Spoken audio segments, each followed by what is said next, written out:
Hello everyone, AJ Forrisi, and welcome to Fiction Friday. I'm really excited to get this started. Basically, this is my book review session, where I read my books, like two a week, where I read my in-transit or my at-home book, and I give you my review, my opinions. I'll give you a brief synopsis, and then I'll give you the settings, the tones, everything like that, like I explained in the trailer.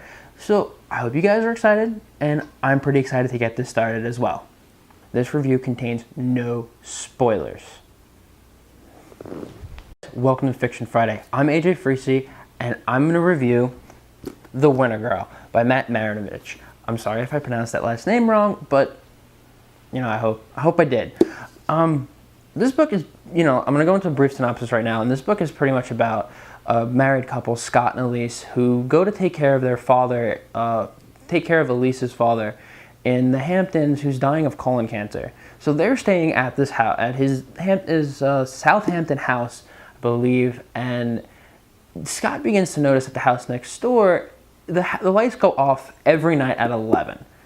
So he goes to investigate. Throughout the book, at the first 5 or 10 chapters, he goes to investigate, and while investigating, I guess with any kind of house, you start to have an unraveling of secrets. They discover what's going on in the house. They discover what's going on, in their marriage, in the family. So there's a lot of different things at play here, but there's also a lot of lies, a lot of deceit, and a lot of these little mysteries that Scott's unraveling. And overall, it's pretty suspenseful. In this book, what it does is it snap changes. So as you're reading, pretty much mid-paragraph, the tone just changes, which I think is a really interesting concept to use, because it keeps you hooked. I remember reading, I think it was even, you start as early as chapter 2, where mid-paragraph, it's like, wait, the action just shifts so fast that you have to sit there, you have to read it again, and you're hooked. You're just reading, you're on the edge of the couch, or wherever you read, you're just sitting there blowing through it, hooked on every word, because he does that. Throughout the whole book, there's these little scenes that just leave you like, what's going to happen next? So it's really hard to put down. This book, I think I was able to finish it in 3 days. It was that good. Normally, for me, it takes me about a week. But I started with this book because the author's from Brooklyn, and I'm also from Brooklyn. So I think it's a great kind of segue into the first novel, being that my book is also from Brooklyn. More details about that later on. His setting, he changes back and forth between the Hamptons and Park Slope, which, I'm not from Park Slope, but still it's in Brooklyn, which I think it kind of connects the author to me. His detail when coming to setting is very well done.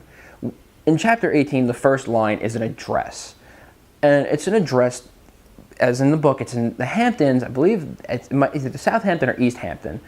But the address is actually a location listed in the Hamptons. It's not on the water like the house is pictured in the book, but it's pictured somewhere a little bit north of the water, right next to actually a really good bake shop that I've stopped into a couple times. So I've actually passed this location. He gives several other little locations that I'm not going to say because there's no spoilers here.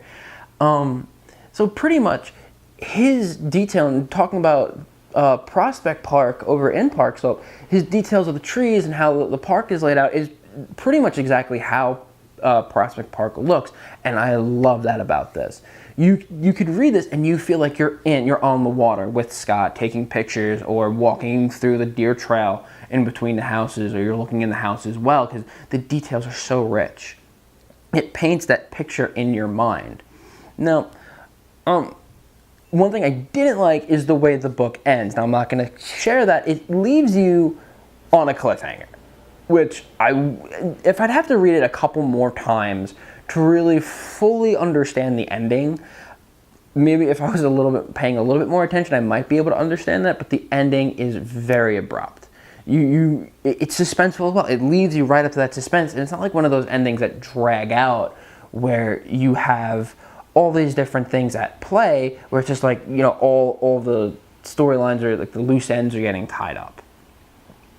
And this, it's about to tie up a loose end, and there's just some details that you have to either pay really close attention and start inferencing really well, start figuring out some of the pieces on your own to find out what's going on, and then the end just stops. It's not like you have like a happy ever after, or a really sad ending. I'm not going to tell you.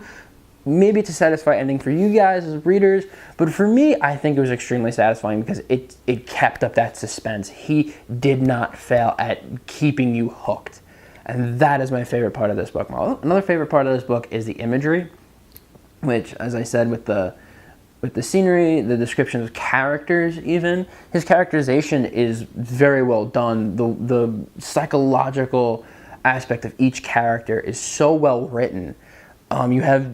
Every character is multifaceted. You don't have a flat character. Overall, I give this book a 4-star. I mean, especially with some of the vague details, especially at the end. That's why I don't give it a full 5 stars. For future episodes of Fiction Friday, I will be giving every book a rating. So for this book, I give it a 4-star. There's amazing detail in all of the scenes and settings. The characters are very well multifaceted. It's suspenseful, so it keeps you wanting to read more. There is never a dull moment in this book. The tone, as I wanted to get a little bit more into, the tone is a little bit darker. So you do get a bit of a dark tone.